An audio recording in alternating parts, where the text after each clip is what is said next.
Yes. Hi, Alan. How are you? I'm very well, thanks. Good. Lovely to see you.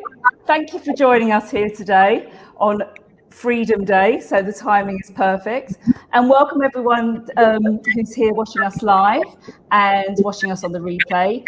I'm here with Alan, who is an event safety expert.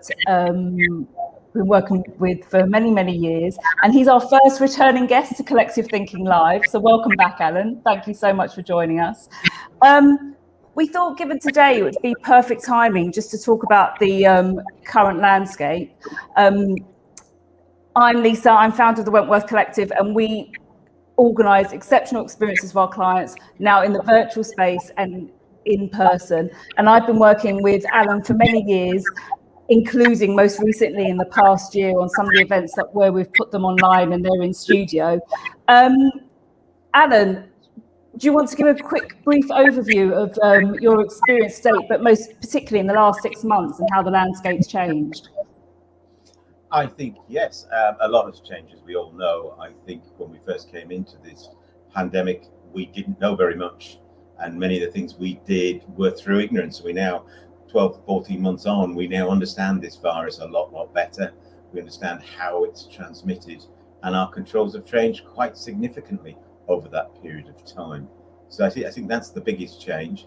Also, we've all had lots of experience now with virtual events, something that had been fairly peripheral up until the beginning of 2020, but become the sort of mainstay of the events that have been delivered, certainly over the last 12 months. So that's been a very interesting learning for us all, and how delegate behaviours have changed over that period of time as well towards virtual events. And what does the current landscape look like? So what's the significance of today in the events world? I mean, certainly, the feeling that we have is that we're taking the power back now. For the first time, we are an industry now that can do what we've always done, which is to essentially make sure our delegates are safe and they feel secure, and that we can use the risk assessments that we have in place. What are your views on that? Oh, I absolutely agree with you, Lisa. This is good news for our sector.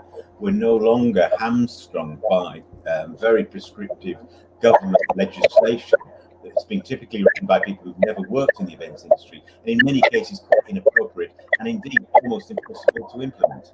So we're now being given back control of our own industry, and that's got to be positive news. We now can work with our clients, with the venues, produce our risk assessments, and implement our own control measures that we think are proportionate and practical. I was looking at the guidance, how it changed this morning, and there's basically the government's now got 6 bullet points that they're using across all sets of the guidance. And the first one is complete a health and safety risk assessment that includes risks from COVID-19. Well, we've all been doing that anyway, and obviously pre-COVID we were doing it. Point 2, turn people with COVID-19 symptoms away. So that's quite fundamental. Provide adequate ventilation. Well, we'll probably talk about this a bit later on, Lisa, but I think we need to know the importance of a well-ventilated event space. Clean more often. Interestingly, the government is still pushing this increased hygiene regimes, although we now understand that the viral load, or the ability to transmit or catch the virus from hard surfaces, is extremely low. 5 is enable people to check in at your venue. So this is the government still promoting its track and trace. And as you know, as of today, companies aren't legally required to have that QR code, the NHS track and trace code. They're still recommending we do it, but you're not legally required. And finally, point 6 is communicate and train. And that's talking about keeping your workers, your staff, your visitors, your delegates up to date with all of the safety measures you've got. I'll basically say 6 points of majoring you guys. Yeah, sorry, you've broken up a little bit there. Certainly something that we know now, and I think what's changed is that we know how that disease, how it can be transmitted. And that's one of the biggest changes, isn't it, in the legislation, or how we can control it, is knowing how the virus is passed on. Yeah, absolutely. Yes. As I said earlier, we now know, I think, you catching the virus off a hard surface is 1 in 10,000. The chances of you catching it outside is extremely low, mainly because the sun, ultraviolet light, get that out, ultraviolet light kills the virus very dead very quickly. So that's another reason why the chance of you catching the virus outdoors is very, very low. Yeah, no, absolutely. So thinking about this journey that we've had in the past sort of 18 months and the experience that you've had, what have you changed? How have you seen when we were talking last year, very much the focus was on studio events. I know that you were working on a Peter Crouch event where we were talking about lockdown and how everything was, making sure that everyone was safe, and you worked in a lockdown environment. Fast forward now, where we're seeing test events as well and moving forward. What sort of experiences are you seeing that your clients are working on at the moment? Well, the Peter Crouch event is interesting because we did it June last year, and then we redid it last month. I think it's called Crouchy's, the TV show's called Crouchy's something. Yeah. It's all based around the Euros. When we did it June 2020, we were in full face coverings. Everybody was. We were testing every day. Everybody was socially distanced. All meetings were taking place outside. We really had we tried to create what they call bubbles, or the correct term I understand is cohorts, with all the crew, so they weren't leaving the hotel, and they'd only work together, travel together. So a year on, we still had control measures in place. They were legally required back in June, but they were a lot lighter, if you will. We didn't have the level of testing at all. The only testing we were doing was if you're in what we class as close contact, and that's defined in film and TV as working under 2 meters for more than 15 minutes with someone. So that we were using PCR testing, because obviously we know that they're more effective. We didn't insist on face coverings outdoors, only indoors. And we were just generally a little bit more relaxed about the cleaning regimes. We weren't quarantining kit. So we used to put the kit in 72 hours earlier before we used it, because we thought that's the life of the virus. We now realise it's not as the risk. It's not the transmission risk we thought. So there's quite a lot of changes in the way the same event was delivered now and a year later, due to more knowledge about the virus. Yeah. And I think that's the main thing, isn't it? We're more knowledgeable. We're more quick. I think our guests are more accepting of the measures that we need to put in place.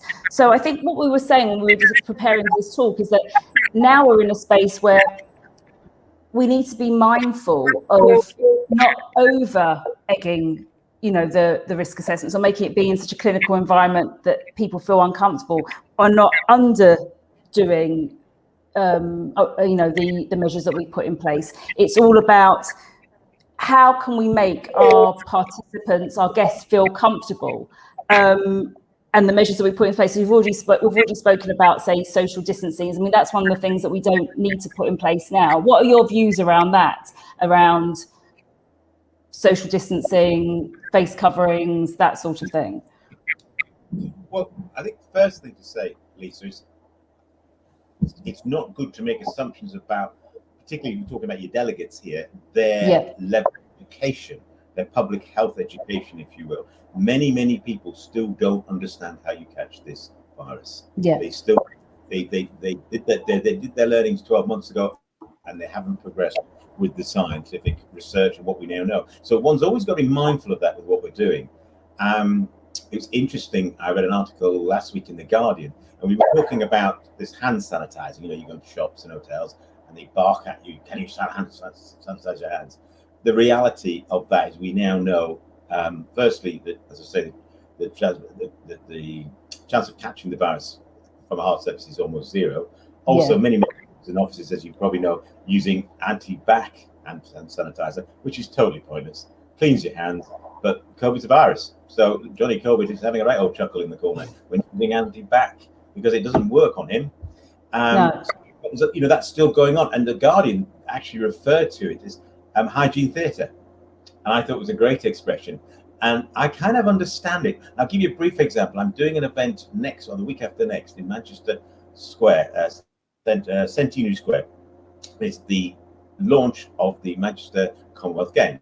We're going to be next 2 Wednesdays time. It's going to be a year until the event's launched. So we had this long conversation with Birmingham City Council and the client as to hand sanitizing stations. So we all agreed that we should be doing antiviral, not antibac. But then they struggled to get antiviral. So then we discussed the fact that it doesn't really do much anyway, so did it really matter? So we ended up putting antibac in there purely to instill, if you will, public confidence in the control measures in place. Although we know it's not the most effective control. The reality, to be honest, is the show is outdoors, so the transmission risk is incredibly low. And outdoors, hopefully on a sunny day. So I think that's what we've got to look at when we're doing any of the control measures implementing them in our events. What is going to be the delegates' expectation, tempered with the controls you really do need to put in place? Yeah, and that's what we were talking about. Is that we were saying, the guidance now is, is quite slim. It's like, so what measures? And I always like to give people watching this, practical advice. What measures can we put in place to make people feel comfortable? Certainly ventilation. I mean, I think I said this to you before, that I'm planning an in-person event in the next couple of months.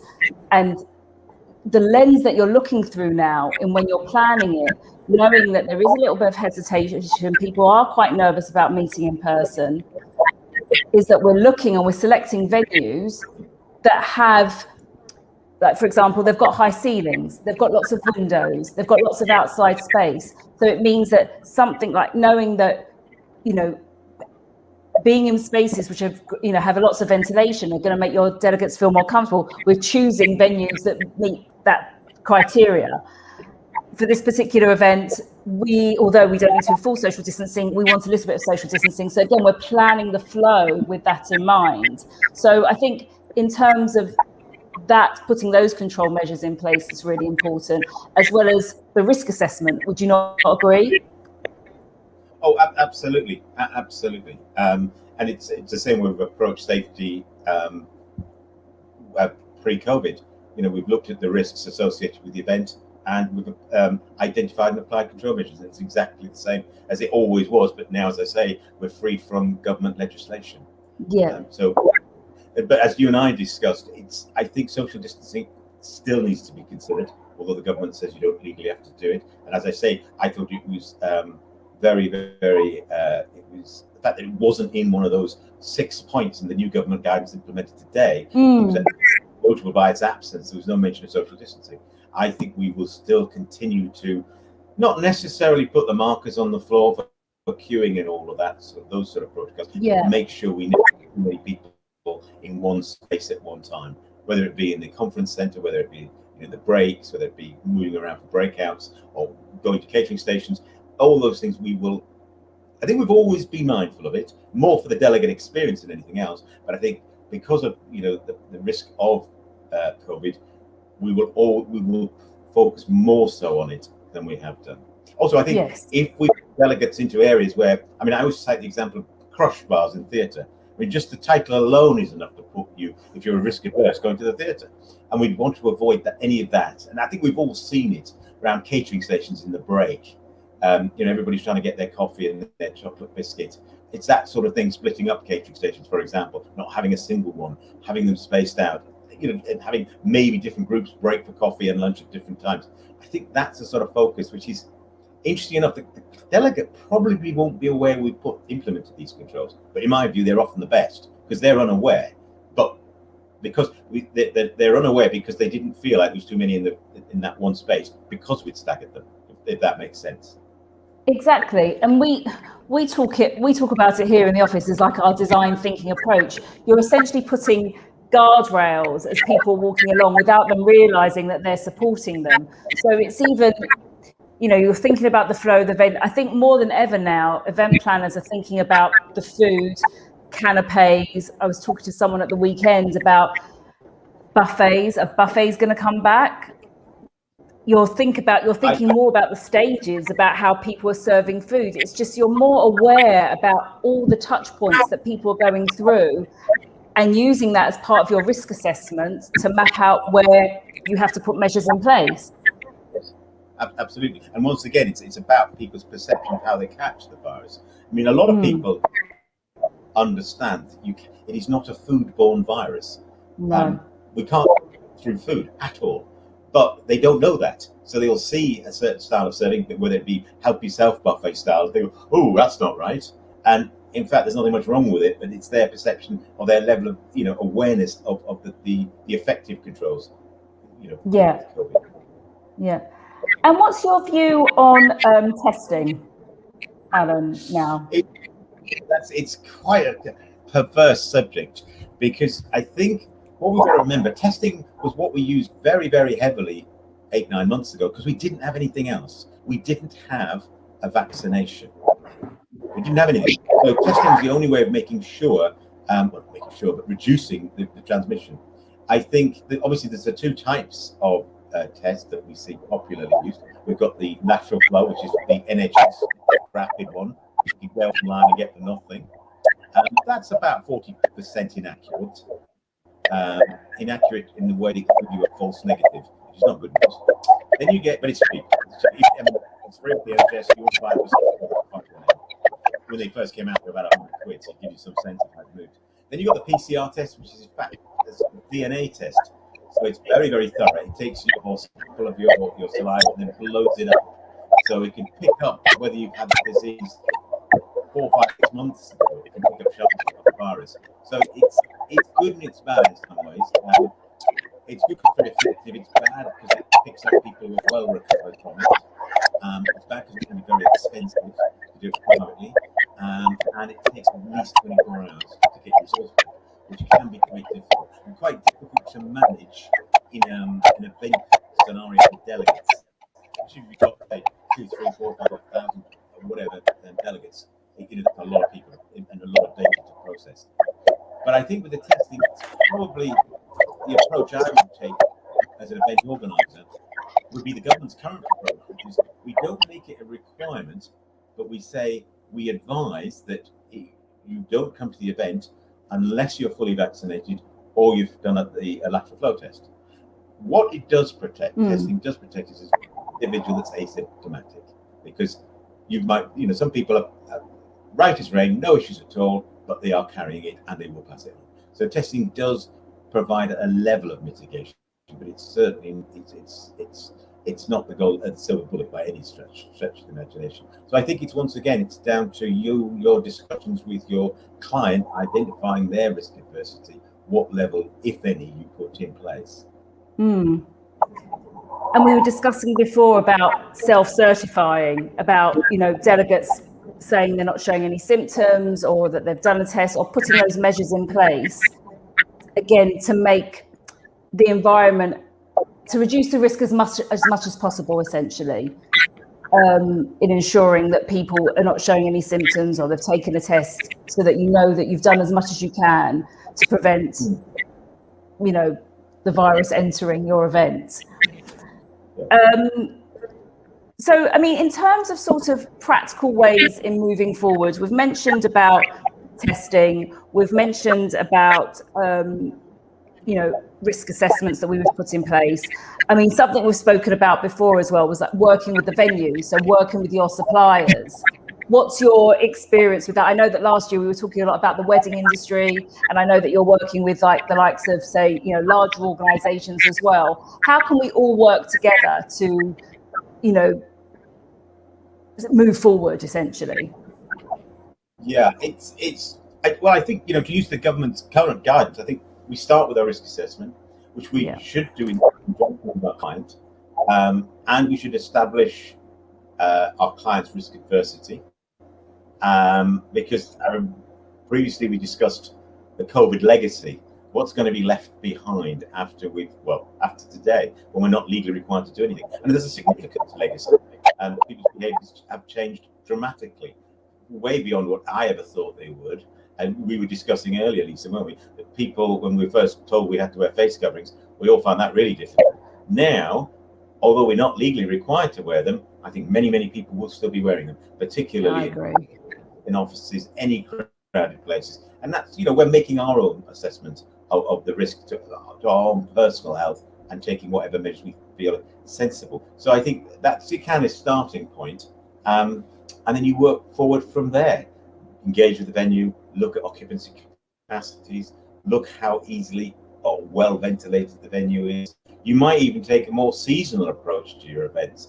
You might say, actually, we're going to hold events in the middle of winter when we're all hermetically sealed in a modern building. We might sort of try and keep our events in the spring and the autumn, so that we can have windows open and we can keep the air circulating well. That sort of control measure, I think, we'll see one of those control measures. They've got to really be aware that being, your mitigation strategy was avoiding, venues in high winter, if you will. And it was put to me recently that we're a victim of our own environmental requirements. When you build a new property now, it has to meet various environmental requirements, building requirements, and that means that your house is hermetically sealed. So there's no airflow in this modern building whatsoever, which plays straight into the hands of Johnny COVID again, because he's saying, "Whoa!" So this sort of things we need to consider, and you might decide you'd go for more heritage-style buildings, but venues, the older ones, dare I say it, where they aren't as well sealed as others. And I know there's been a lot of. I work closely with East North Castle up in Herefordshire, and that's a big old drafty castle, and it's worked in their favour massively because of the airflow in there. And what we decided with a lot of their events in the winter, we did them all outside. We did a Halloween event last October, obviously, and it was all done outside. But historically, it would have been done inside the castle. So it's those sort of controls that we could look at. Exactly.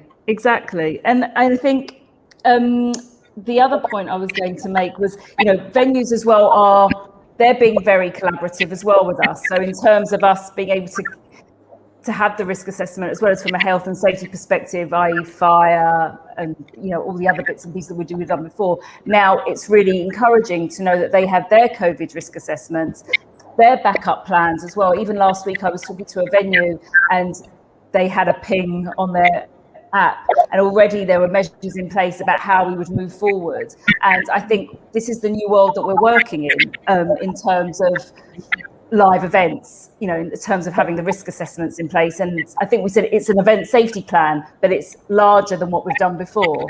And it covers all the other suppliers that we're working with as well. And I think in presenting that to your clients and showing that these are the measures that you put in place. I was away this weekend on a yoga retreat, and it was slightly over-egged, the risk assessment, but you know what? We all felt really, really comfortable because at least we knew that we were safe and it was sent to us in advance. We knew what to expect. So everyone understands, what the expectation is when you get there in terms of face covering, social distancing, managing cups and things like that. It means that we're all on the same page. Yeah, absolutely. So we did last week, I think it was.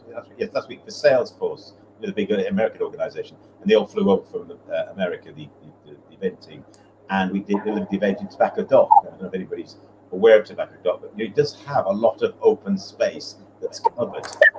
We only had 30 delegates, and we had Jamie doing motivational talking. And it was a very interesting event.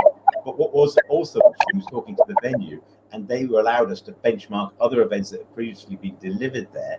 And you thought, actually, that's a good idea. Yes, we could do that. We could have our catering area back at the venue. It has an overhang outdoors. Great place. Let's do catering there. So also, there's some benefits to engaging with the venue as well in your planning stage to see what else they've done, because obviously it's been in their interest to be creative with their control measures, because they need to trade as well as what you put on events. They need to host events. So you can learn some very things you can learn from venues, and as I say, the approach to where you stage. We've got one coming up where they're taking a very much, and this was the actual brief to me, is a garden party approach. And this is a corporate event, but they're using a garden party approach. So the whole thing will be outside in one of the squares in central London. And we've got a provision for wet weather plan, which is basically the stretch tents. So they're all open-sided. So I mean they normally do that. that event in, for example, we've gone to the Mermaid Theatre, it's just around the back of the other. So, it's a radical change of way of delivering that event. Yes. But so talk me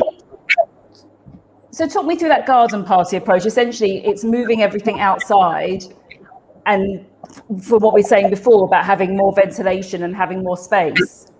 I think most people, I was talking about people's public health awareness, but most people are now aware, ventilation is key. Outdoor events are the way forward. Yeah. So they can see where you're going as the event organizer with that suggestion. And it also can make it a little bit more fun than just the usual type of delivery of an event. I agree. I agree. We saw, I think they talked a lot in the early days of COVID, and the sort of the spirit you saw in the Second World War, that sort of camaraderie. And I think when people go to that type of event, see what you're doing, you get a little bit of that from your delegates, that feeling that we're all in this together and we're doing it, and we're being very British about it. Absolutely. And so, as we sort of wrap up what we're talking about, I think the conclusion is, and from what we've been saying, like, as I said, I was organising an event at the moment, and our approach and how we're finding the criteria for the events is very much making our participants feel safe, thinking about the spaces, thinking about the flow, thinking about the movement, thinking about the catering, looking at the partners. I think I'd be remiss to say part of it is the consideration, and actually this will probably be one of the meaty points that we're just going to discuss before we go into the conclusion, is about whether it should be a virtual event or not as well. That's a big discussion. When we were talking last year, it was whether it would be virtual, whether it be in a studio. Live wasn't really on the agenda, but certainly there is a space for virtual. As we talk about it, that's part of the event safety plan as well, would you say? Yeah, I think virtual's come a long way in 12 months, and our understanding of what works for virtual. I think in the early days we were doing a lot of talking heads on virtual, which was deeply uninteresting. Talking creative technology, one of the biggest AV companies, I believe, or so they tell me, in the world, they did some research on virtual events, and they worked out the average attention span for a delegate was between 7 and 14 minutes. And then they were off into the kitchen looking for the digestive biscuits. And I think the thing is, if you're at a conference centre, mainly because of peer pressure, you're never going to stand up after 7 minutes and wander off. You're going to sit the presentation out. So we learned it had to be more engaging, and we learned that shows had to be more magazine style. Think of this morning breakfast shows. But the experience of virtual, some clients tend to be the big international corporates.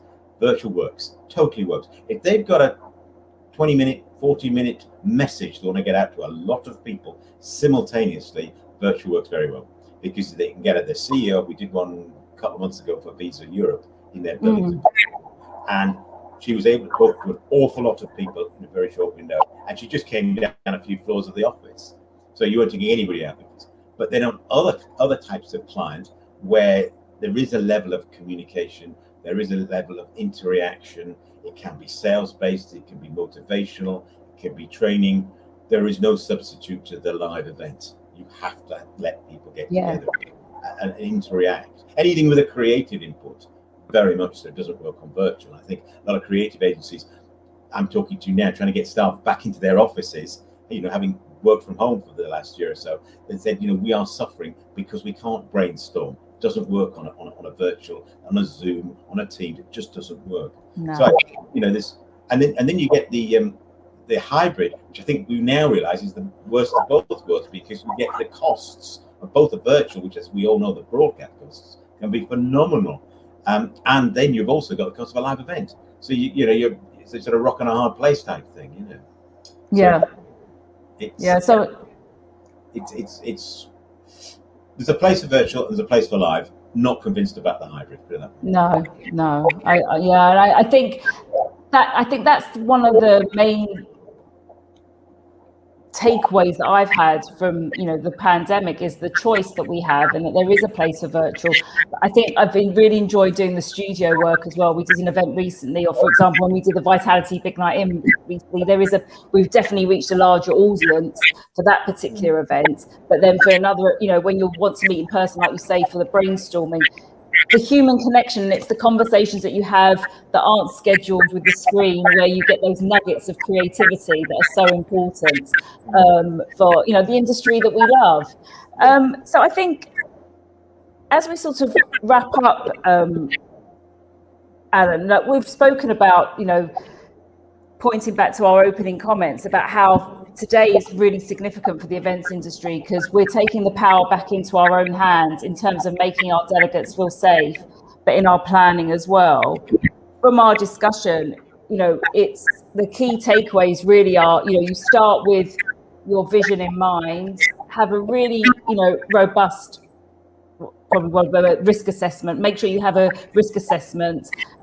Communication is key. Collaboration as well, would you say, is really important? Absolutely. Yeah, collaboration is really important. Everyone working together, and I suppose feeling empowered that we are in control of the process. We don't have to lean on the government for guidance anymore. And dare I say, we know what we've always known what we've had to do. Even when we were having this conversation last year, we knew what we had to do. So it's an exciting time for us to, I suppose, set forth, armed with all of this information, working with our suppliers, working with experts such as yourself, to get the events business back and running. I think the thing to remember, for me anyway, Lisa, is as the events industry, we've always been good at adaptation. We overcome obstacles. I've seen it with, when the disabilities and DDA legislation came in, we suddenly had legally required to make sure we put on proper people.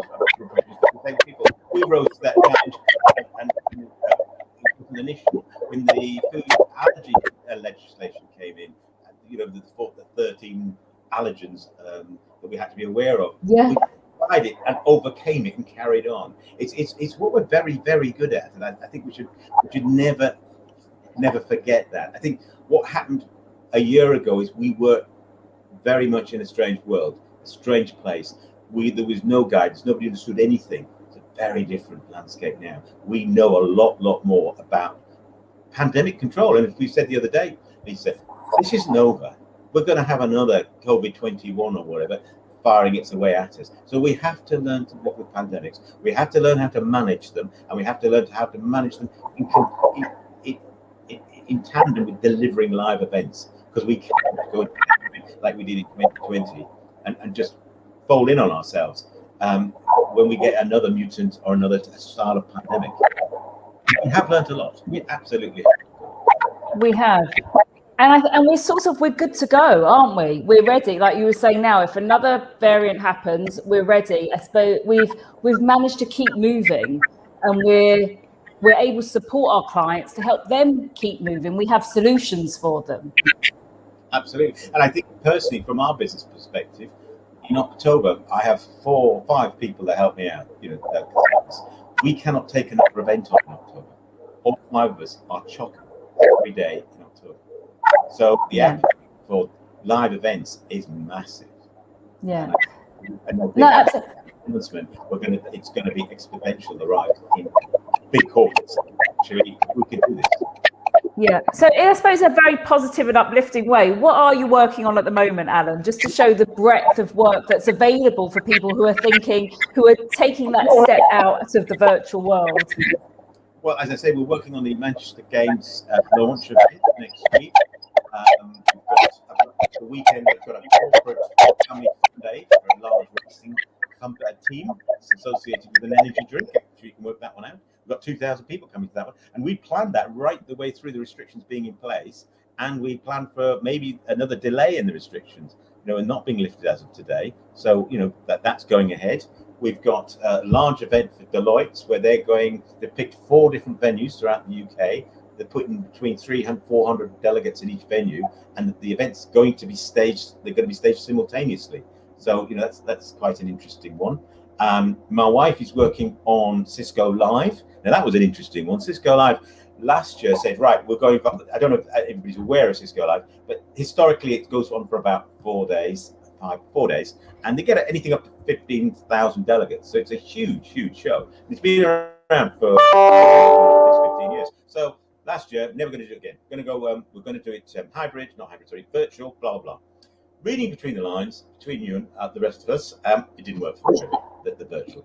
Not that they were going to admit it, so back online, off we go, or back offline rather.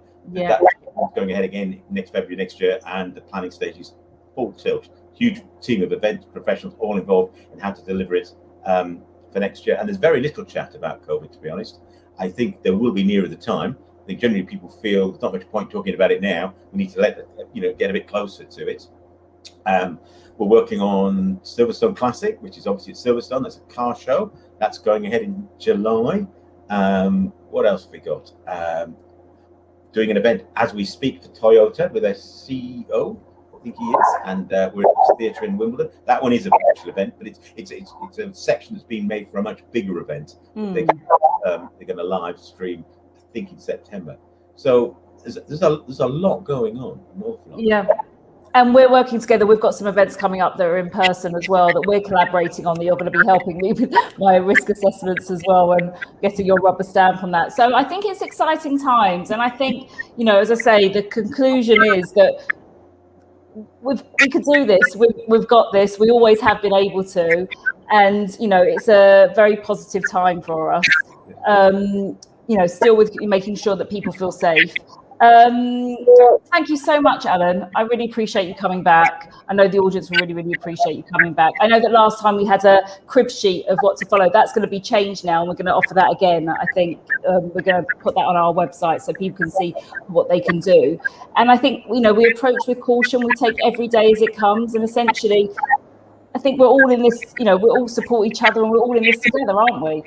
Yeah, and I always like to conclude, all throughout health and safety legislation since the passing of the 1974 Act, we are never expected to eliminate the risk. Yeah. All we can ever do is reduce it to the lowest possible level and share the controls that we've identified. And it's the same with COVID. Yeah. We're never going to eliminate this, but all we need to be confident is we put every reasonable control measure in place. As I always say, 99% of things you want to do on an event, you can. It's only generally that 1% you go, no, you know what? I don't think we should do that. But generally, we can do it. Exactly. And I think, as we've said, when you taught me and I did my training with you, it's common sense, and it's easier than we think. It's not complicated. And finally, just to reiterate that point, remember your client base may not fully understand what isn't allowed. Don't make the assumption they know that. You have to share that. Actually, it's totally legal. Yeah, exactly. I mean, some of my clients, what they thought was illegal, be quite crazy. You say, well, why do you think that? And they don't really know why they think that. And it's incredibly limiting. No, that's not the case. This is what we need to do. That is not a legal requirement. Yeah. And that's when we can help our clients, by sharing that information. Thank you so much, Alan. I really, really appreciate it. I know that the audience will really, really appreciate it. Let's see if we meet again this time next year and see what will happen. But I really appreciate your time. Okie doke. Thank you. Bye-bye. Bye.